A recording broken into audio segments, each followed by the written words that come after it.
नमस्ते, स्वागत है आप सभी का मेरे चैनल पर। तो अभी हमें श्री साइलम बस स्टैंड पर हमने श्री साइलम में दर्शन किए थे मल्लिकार्जुन ज्योतिर्लिंग के, और फिर मल्लिकार्जुन ज्योतिर्लिंग में आशीर्वाद लेने के बाद हम चल रहे हैं तिरुपति तिरुमाला। श्री साइलम टू तिरुपति एक साइड का बस किराया 890 रुपये है। रात भर का लंबा सफ़र ख़त्म हुआ और सुबह हुई। अब यहाँ से तिरुपति ज़्यादा दूर नहीं था। जब आप तिरुपति जा रहे होंगे तो रास्ते में आपको पहाड़, फैक्ट्री और काफ़ी सीनिक व्यूज़ देखने को मिलेंगे।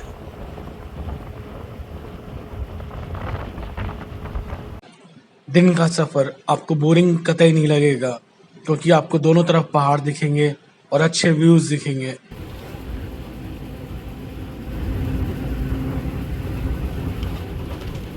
और आखिरकार इतने लंबे सफ़र के बाद हम पहुंच गए तिरुपति के बस स्टैंड पर, जहां से आपको तिरुमाला जाने के लिए एसी बस और नॉन एसी बस दोनों ही मिल जाएगी। किराए में सिर्फ 20 रुपये का अंतर होगा। अगर आप एसी बस यूज़ करते हैं तो 90 रुपये लगते हैं, एंड अगर नॉन एसी बस यूज़ करते हैं तो आपको 65 से 70 रुपये देने पड़ेंगे। और हम बैठ गए एसी बस में। ये है तिरुपति का वो शहर जिसे आज तक मैंने सिर्फ टीवी पर या सोशल मीडिया पर ही देखा था, बट आज खुद सामने बैठकर देख रहा हूँ तो काफ़ी अच्छा लग रहा है। तिरुपति बालाजी को सबसे अमीर मंदिर भी माना जाता है।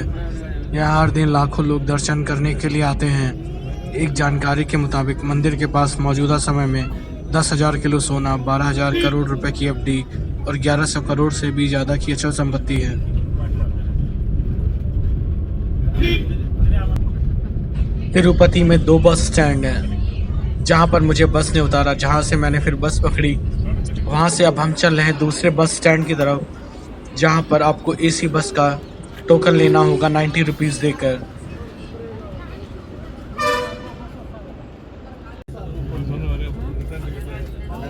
यहाँ पर बस स्टैंड काफ़ी साफ सुथरा था।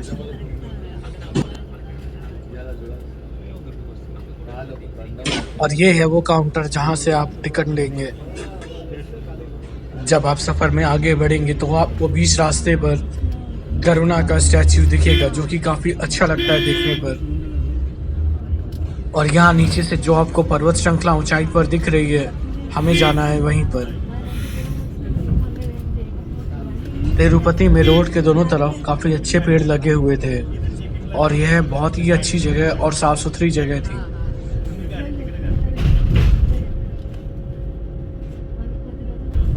और फिर आगे हम पहुंचे चेक पॉइंट पर, जहां पर आपको अपना बैग चेक कराना होगा और सिक्योरिटी वाला आपको भी चेक करेगा कहीं आप कोई हथियार तो लेके नहीं जा रहे हैं। और ये है वो चेक पॉइंट जो कि बहुत ही कमाल का बना हुआ है। आपको चेक करने के बाद आप वापस बस में जाएंगे। उसके बाद बस चलेगी ऊपर तिरुमाला के लिए।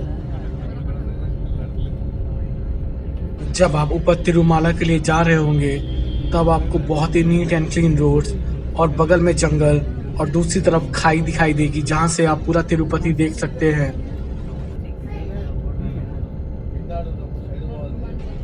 तिरुमाला पहाड़ियों पर जाने के लिए सड़क का प्रारंभिक बिंदु अलिपिरी है और इसे अंजलि मुद्रा में गरुड़ की एक विशाल मूर्ति द्वारा देखा जा सकता है। प्रत्येक सड़क लगभग 19 किलोमीटर लंबी है और इसमें 36 से अधिक हेयरपिन मोड़ हैं। तिरुमाला वेंकटेश्वर मंदिर तक पहुंचने में 40 मिनट से ज़्यादा का समय नहीं लगता।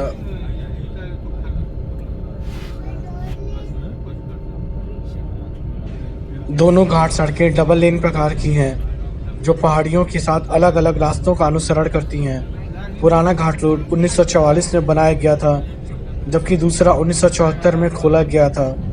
पुराने घाट रोड मार्ग का उपयोग तिरुमाला से तिरुपति तक वाहनों के लिए किया जाता है और नया घाट रोड तिरुपति से तिरुमाला तक है। पुराना घाट जो घने जंगलों से होकर, पहाड़ियों और घाटियों से होकर 12 मील तक जाता है और एक भाग में 200 फीट चौड़ी गहरी घाटी से होकर गुजरता है। अलीपीरी में तिरुमाला में प्रवेश करने वाले वाहनों और तीर्थयात्रियों की जांच करने और पहाड़ियों को आतंकवादियों और असामाजिक तत्वों से बचाने के लिए टोल गेट सहित सुरक्षा क्षेत्र स्थापित किया गया था।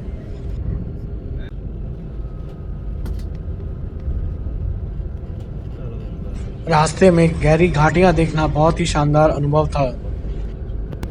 और अब हम पहुंचने वाले हैं तिरुमाला, जहां हम दर्शन करेंगे भगवान विष्णु की प्राचीन मूर्ति के। तिरुमाला में एंट्री के लिए बहुत बड़ा प्रवेश द्वार बना हुआ है, जो कि अभी आपने देखा।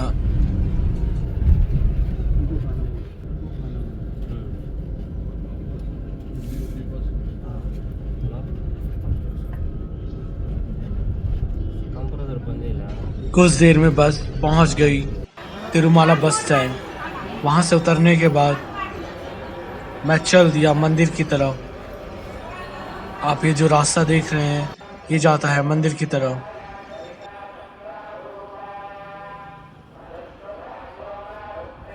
आपको हर तरफ मंत्रोच्चारण की ध्वनि सुनाई देगी, जो कि बहुत ही अच्छी लगती है।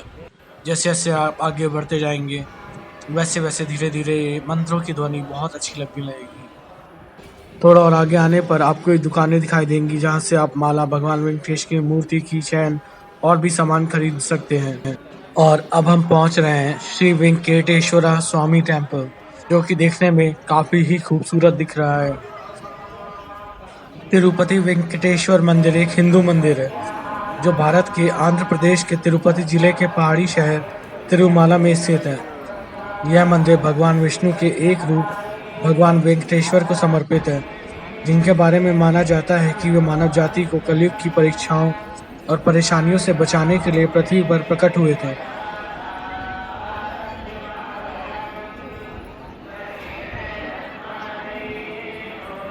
यहाँ आने वाले प्रत्येक व्यक्ति की सबसे बड़ी इच्छा भगवान वेंकटेश्वर के दर्शन करने की होती है। भक्तों की लंबी कतारें देखकर सहज की इस मंदिर की प्रसिद्धि का अनुमान लगाया जाता है। मुख्य मंदिर के अलावा यहाँ अन्य मंदिर भी हैं। तिरुमाला और तिरुपति का भक्तिमय वातावरण मन को श्रद्धा और आस्था से भर देता है। मंदिर में दर्शन करने से पहले लोग यहाँ पर आकर नहाते हैं और फिर यहाँ पर नहाकर दर्शन के लिए जाते हैं। यहाँ का पानी काफ़ी साफ सुथरा और नीले कलर का है। तिरुमाला बस स्टैंड से आपको 300 से 350 मीटर तक आगे चलकर आना पड़ता है, तब आप पहुँचते हैं मंदिर के सामने। चूँकि मैं इतना लंबा सफ़र करके आया था, मेरी पीठ में हैवी मेरा ट्रैवल बैग भी था और बैग को लेकर लगातार चलना काफ़ी थकान भरा लग रहा था। मुझे लगा मंदिर की एंट्री यहीं से होगी, तो मैं आगे आ गया, लेकिन बाद में पता चला मुझे वापस इतना लंबा, कम से कम 800 से 900 मीटर लंबा घूमकर वापस जाना पड़ेगा और वहाँ पर मुझे एंट्री मिलेगी। उसके बाद जब मैं एंट्री कर लूँगा, फिर आधे रास्ते पर लगेज सेंटर मिलेगा, वहाँ पर मैं अपना मोबाइल और बैग जमा करूँगा। और ये है वो जगह जहाँ से होकर आप जाएंगे श्री वेंकटेश स्वामी भगवान के दर्शन के लिए। लेकिन वहाँ तक पहुँचने के लिए आपको कम से कम 800 से 900 मीटर पैदल चलकर जाना पड़ेगा।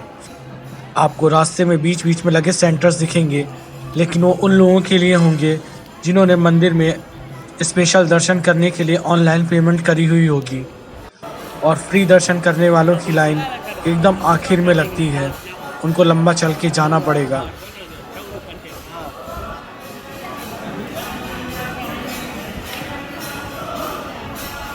तो चलिए चलते हैं अब आगे। जब मैं थोड़ा आगे बढ़ूंगा, तो थोड़ा आगे बढ़ने पर यहाँ पर भजन कीर्तन चल रहा था, जो कि देखने और सुनने में काफ़ी अच्छा लग रहा था। मैं थोड़ी देर यहीं पर रुका रहा।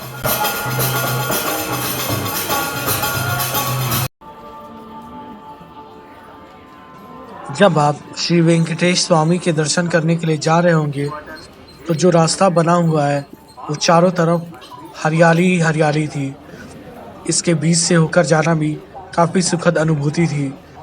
पर्यावरण एकदम अच्छे से बना कर रखा हुआ है। यहाँ पर आप देख सकते हैं, यहाँ पर हरियाली, साफ सफाई का कितना ज़्यादा ध्यान रखा गया है। जब आप आगे बढ़ेंगे तो आपके रास्ते में भगवानों की मूर्तियाँ कुछ इस तरह से दिखाई देंगी। और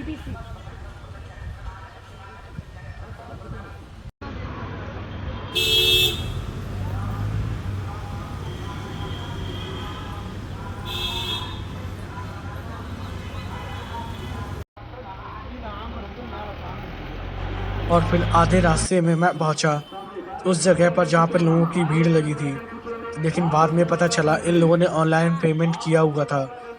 ये उनकी लाइन थी जिन्होंने पेमेंट किया हुआ था स्पेशल दर्शन हेतु। और अभी यहाँ से हमें जाना था आधा किलोमीटर और आगे, जहाँ पर फ्री दर्शन हेतु लोगों की लाइन लगी हुई है।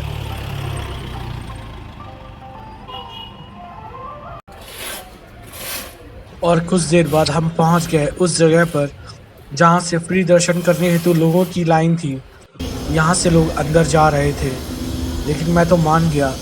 यहाँ पर काफ़ी लंबा चलना पड़ता है अंदर जाने के लिए।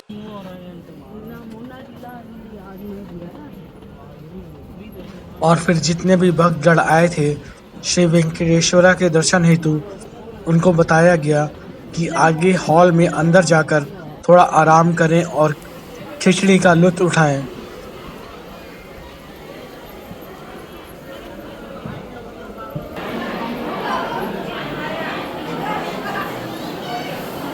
ये है आराम करने के लिए हॉल। यहाँ पर अंदर जाने से पहले लोग थोड़ा आराम करेंगे और खिचड़ी का लुत्फ उठाएंगे। और इसके बाद हम निकल पड़े वापस उस जगह पर जहाँ से रास्ता जाता था श्री वेंकटेश स्वामी के मंदिर तक।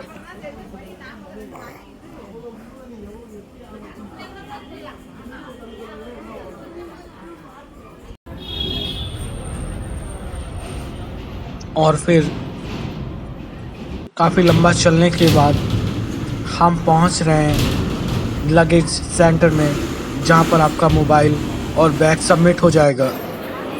ये है वो काउंटर हॉल जहां पे आपको एक स्लिप मिलेगी कि आपके दर्शन करने का क्या टाइम है और आपको किस हॉल नंबर पर बैठना है। मुझे मिला रात में 11 बजे मंदिर में जाने का स्लॉट। इसके बाद आपको एक हॉल मिलेगा जहां पर जाकर आपको इंतज़ार करना पड़ेगा। वहां पर मैंने 12 घंटे तक इंतज़ार किया, लेकिन इस 12 घंटे के बीच में आपको वहां पर खाने के लिए खिचड़ी, उपमा, कर्ड राइस और दूध ये सब दिया जाएगा, तो आपको वहां पर खाने पीने की कोई दिक्कत नहीं होगी। उसके बाद आपको लंबी लाइन में लगना पड़ेगा वेंकटेश स्वामी के दर्शन करने के लिए। अराउंड 1:30 बजे के करीब मुझे दर्शन करने का सौभाग्य प्राप्त हुआ। दर्शन करने के बाद मैं वापस बाहर आया और वहाँ से सबसे पहले मैंने अपना मोबाइल लिया और फिर लगेज सेंटर से अपना बैग। और अभी बज रहा था 2:10। अब तो नींद भी नहीं आ रही थी, लेकिन यहाँ पर भक्तजनों को देखकर काफ़ी अच्छा लग रहा था। हर किसी की भक्ति और आस्था भगवान वेंकटेश्वर पूरी गहरी तरीके से है। कहते हैं किसी काल में श्री हरि विष्णु ने वेंकटेश्वर स्वामी के रूप में अवतार लिया था। यह भी कहा जाता है कि कलयुग के कष्ट से लोगों को बचाने के लिए उन्होंने यह अवतार लिया था। इसीलिए भगवान के इस रूप में माँ लक्ष्मी भी समाहित है। इसीलिए यहाँ बालाजी को स्त्री और पुरुष दोनों के वस्त्र पहनाने की परंपरा है। बालाजी को प्रतिदिन नीचे धोती और ऊपर साड़ी से सजाया जाता है। तिरुपति में काफ़ी लोग आकर अपने बाल दान कर देते हैं। बाल दान देने के पीछे कारण यह भी माना जाता है कि भगवान वेंकटेश्वर कुबेर से लिए गए ऋण को चुकाते हैं। कथा अनुसार जब भगवान वेंकटेश्वर का पद्मावती से विवाह हुआ था, तब एक परंपरा के अनुसार वर को शादी से पहले कन्या के परिवार को एक तरह का शुल्क देना होता था, लेकिन भगवान वेंकटेश्वर ये शुल्क देने में असमर्थ थे। इसलिए उन्होंने कुबेर देवता से ऋण लेकर पद्मावती से विवाह किया और वचन दिया कि कलयुग के अंत तक वे कुबेर का सारा ऋण चुका देंगे। उन्होंने देवी लक्ष्मी की ओर से भी वचन देते हुए कहा कि जो भी भक्त उनका ऋण लौटाने में उनकी मदद करेंगे, देवी लक्ष्मी उन्हें उसका 10 गुना ज़्यादा दान देंगी। इस कारण तिरुपति जाने वाले विष्णु भगवान पर आस्था रखने वाले भक्त बालों का दान कर भगवान विष्णु का ऋण चुकाने में उनकी मदद करते हैं। प्रभु वेंकटेश्वर को उनकी चमकीली और शक्तिशाली नेत्रों के लिए भी जाना जाता है। ऐसा कहा जाता है कि भगवान वेंकटेश्वर की आंखों में ब्रह्मांडी ऊर्जा होने की वजह से भक्त उनकी नेत्रों में सीधा नहीं देख सकते। कहा जाता है भगवान वेंकटेश्वर स्वामी की मूर्ति पर बाल लगे हैं जो असली हैं। यह बाल कभी भी उलझते नहीं हैं और हमेशा मुलायम रहते हैं। मान्यता है कि यहाँ खुद भगवान विराजमान है। जब मंदिर के गर्भगृह में प्रवेश करेंगे तो ऐसा लगेगा कि भगवान श्री वेंकटेश्वर की मूर्ति गर्भगृह के मध्य में है, लेकिन आप जैसे ही गर्भगृह के बाहर आएंगे तो चौंक जाएंगे, क्योंकि बाहर आकर ऐसा प्रतीत होता है कि भगवान की प्रतिमा दाहिनी तरफ स्थित है। अब यह भ्रम है या कोई भगवान का चमत्कार, इसके बारे में आज तक कोई नहीं बता पाया। मान्यता है कि भगवान के इस रूप में माँ लक्ष्मी भी समाहित है। भगवान वेंकटेश्वर की प्रतिमा अलौकिक है। यह विशेष पत्थर से बनी है, जैसे भगवान विष्णु स्वयं यहाँ विराजमान है। भगवान की प्रतिमा को पसीना भी आता है, पसीना की बूंदें भी देखी जा सकती हैं, इसलिए मंदिर में तापमान कम रखा गया है। श्री वेंकटेश्वर स्वामी मंदिर में एक दिया हमेशा जलता रहता है, और सबसे चौंकाने वाली बात यह है कि इस दीपक में कभी भी तेल या घी नहीं डाला जाता है। यहाँ तक कि यह भी नहीं पता कि दीपक को सबसे पहले किसने और कब प्रज्वलित किया था। यह भी कहा जाता है कि अगर भगवान वेंकटेश्वर की मूर्ति पर कान लगाकर सुने तो समुद्र की लहरों की ध्वनि सुनाई देती है, और भगवान की प्रतिमा हमेशा नम बनी रहती है। वैज्ञानिक भी आज तक हैरान और परेशान है और यहाँ की रहस्यमय चीज़ों से आज तक पर्दा नहीं उठा पाए हैं। और भगवान वेंकटेश के दर्शन करने के उपरांत आशीर्वाद लेने के बाद हम वापस आ गए तिरुमाला के बस स्टैंड पर, क्योंकि अब हमें निकलना है रामेश्वरम में। यहाँ आकर भूख लगी तो सबसे पहले 2 प्लेट इडली और सांभर वड़ा मंगा लिया, जो कि बहुत ही टेस्टी था। तिरुमाला में जो 300 ग्राम का लड्डू मिलता है प्रसाद के रूप में, वो फ्री नहीं है। मुझे 100 रुपये में 3 लड्डू मिले प्रसाद के रूप में। और अब हम चल रहे हैं नीचे की तरफ तिरुपति के लिए।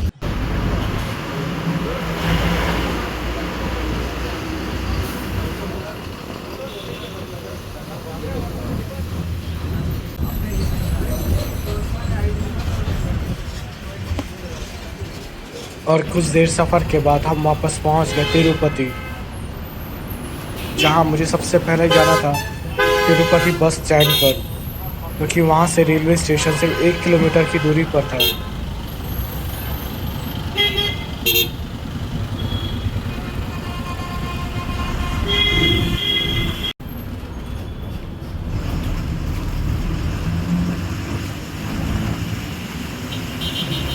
और पहुंच गए तिरुपति बस स्टैंड, जहां पे बाहर ऑटो खड़े होंगे, जहां से आप रेलवे स्टेशन जा सकते हैं। अब मिलते हैं आपसे अगले वीडियो में, जहां पर हम जा रहे होंगे रामेश्वरम।